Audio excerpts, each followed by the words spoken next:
నందాదేవి పర్వతం ఇది భారతదేశంలో హిమాలయ పర్వతాల్లో ఉన్న రెండో అతిపెద్ద పర్వతం. రిషిగంగా నది ప్రవాహానికి ఆధారం మరియు దేశానికి సరిహద్దు. అంతేకాదు, శివుడు ఎలా అయితే తన కాలకోట విషాన్ని తన కంఠంలో దాచుకుని లోకాన్ని రక్షించాడో అలా ఈ నందాదేవి పర్వతం కూడా గత కొన్ని దశాబ్దాలుగా ఆ కాలకోట విషం లాంటి ప్రమాదాన్ని తన గర్భంలో దాచుకుని కొన్ని కోట్ల జీవులను పరిసరాలను రక్షిస్తుంది. అది ఎలాగో తెలుసుకోవాలి అంటే ముందుగా మీరు నందాదేవి మిస్టరీ అయిన ఆపరేషన్ హ్యాట్ గురించి తెలుసుకోవాలి. అంతకంటే ముందు ఈ సంఘటన మీకు గుర్తుందా? ఫిబ్రవరి 7, 2021 నందాదేవి పర్వతంపై మంచు చర్యలు కరిగి ఒక్కసారిగా కూలిపోవడంతో అవి వరదలుగా మారి ఉత్తరాఖండ్లో ఉన్న చమోలి డిస్టిక్ పైకి దూసుకుని రావడంతో సుమారు 200 మంది చనిపోయినారు. అంతేకాదు, ఆ మార్గంలో ఉన్న 2 హైడ్రో పవర్ ప్లాంట్స్ పై వరదలు హఠాత్తుగా ముంచెత్తడంతో అక్కడ పనిచేస్తున్న వర్కర్స్ అందరూ ఆ ప్రవాహాన్ని కొట్టుకుపోయి మరణించారు. ఈ సంఘటనపై స్థానిక గ్రామాల వాదన మరోలా ఉంది.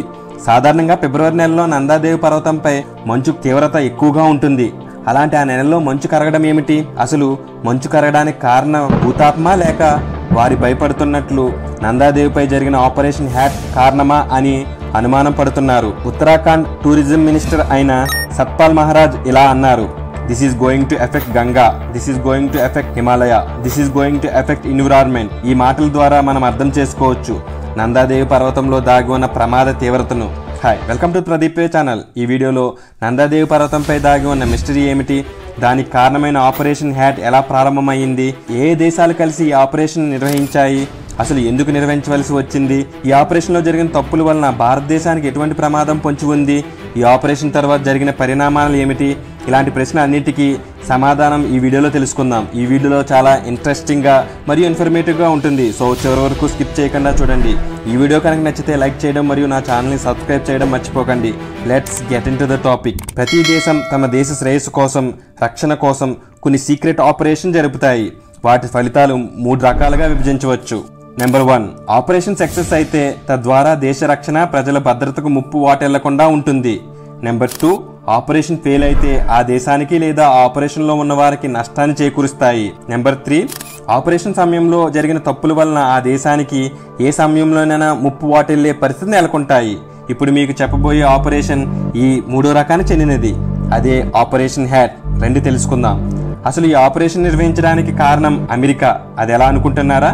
1964లో చైనా తన మొదటి అణు పరీక్షలు నిర్వహిస్తుంది. చైనా అణుశక్తి సముపార్జించడం తమకు ప్రమాదంగా భావించింది అమెరికా. చైనా అణుశక్తితో నిర్వహిస్తున్న కార్యకలాపాల మొత్తం అన్ని విషయాలపై వాషింగ్టన్ డీసీలో జరిగిన ఒక కాక్టైల్ పార్టీ సందర్భంగా నేషనల్ జియోగ్రాఫిక్ ఫోటోగ్రాఫర్ అయిన పారీ బిషప్, జపాన్ బాంబు దాడులకు నాయకత్వం వహించిన ద గ్రేట్ యుఎస్ వైమానిక చీఫ్ కర్టిస్ లేమన్ కలిసి చర్చించుకున్నారు. దీనితో చైనా యొక్క అణు సామర్థ్యంపై నిఘా ఉంచడం ఎంత ముఖ్యమో అమెరికా గుర్తించింది. కానీ అది ఎలా? మొదట చైనా అణు పరీక్షలు నిర్వహిస్తున్న ప్రాంతంపై శాటిలైట్ టెక్నాలజీ ఉపయోగించి నిఘా ఉంచుదాం అనుకున్నారు. కానీ అప్పటికి వారి దగ్గర అంత టెక్నాలజీ లేకపోవడంతో ప్రత్యామ్నాయ అవకాశాలపై ఆలోచించారు. అమెరికాకు భారతదేశంలో ఉన్న హిమాలయ పర్వత శిఖరాలు వ్యూహాత్మకంగా ఉపయోగపడతాయి అని, ఎందుకంటే హిమాలయాలు ఎత్తుగా ఉండడం వలన చైనా చేస్తున్న కార్యకలాపాలు పర్యవేక్షించడం చాలా సులువు అని గుర్తించింది.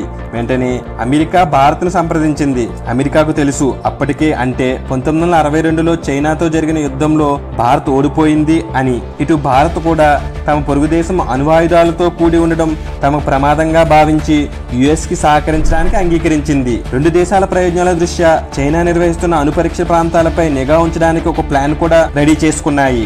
ఆ ప్లాన్ ప్రకారం హిమాలయ పర్వతాల్లో 2వ అతిపెద్ద మంచు పర్వతం అయిన నందాదేవిపై న్యూక్లియర్ స్పైయింగ్ డివైస్ ని ఏర్పాటు చేసి చైనీస్ అణు కార్యకలాపాలపై నిఘా ఉంచడం. కానీ ఈ ప్లాన్లో ప్రధాన సమస్య డివైజ్ని ఫిక్స్ చేయడం. ఎందుకంటే నందాదేవి పర్వతం సుమారు 25,500 అడుగులు కంటే ఎక్కువ ఎత్తు ఉంటుంది.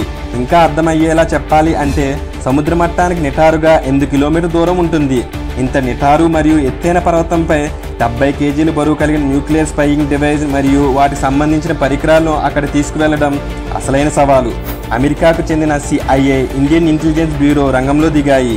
ఈ 2 సంస్థలు ఈ ఆపరేషన్ ఎవరికంట పడకుండా, ముఖ్యంగా చైనాకు తెలియకుండా పర్వతారోహకుల ద్వారా అవసరమైన పరికరాలు శిఖరంపైకి చేర్చడం కోసం అమెరికా మరియు ఇండియాలో ఉన్న ప్రఖ్యాతిగాంచిన పర్వతారోహకులతో బృందాన్ని ఏర్పాటు చేసినారు. ఈ బృందానికి నాయకుడిగా భారతదేశానికి చెందిన గొప్ప పర్వతారోహకుడిగా పేరు పొందిన మన్మోహన్ సింగ్ కోహ్లీని నియమించారు. ఎందుకంటే 1965 మే నెలలో మొట్టమొదటిసారిగా ఎవరెస్ట్ శిఖరాన్ని విజయవంతంగా అధిరోహించిన బృందానికి ఇతనే నాయకత్వం వహించారు.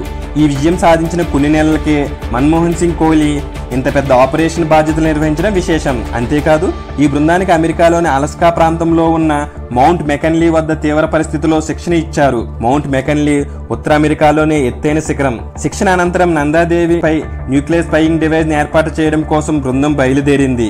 ఈ మిషన్ కి ఆపరేషన్ హ్యాట్ అని పేరు పెట్టారు.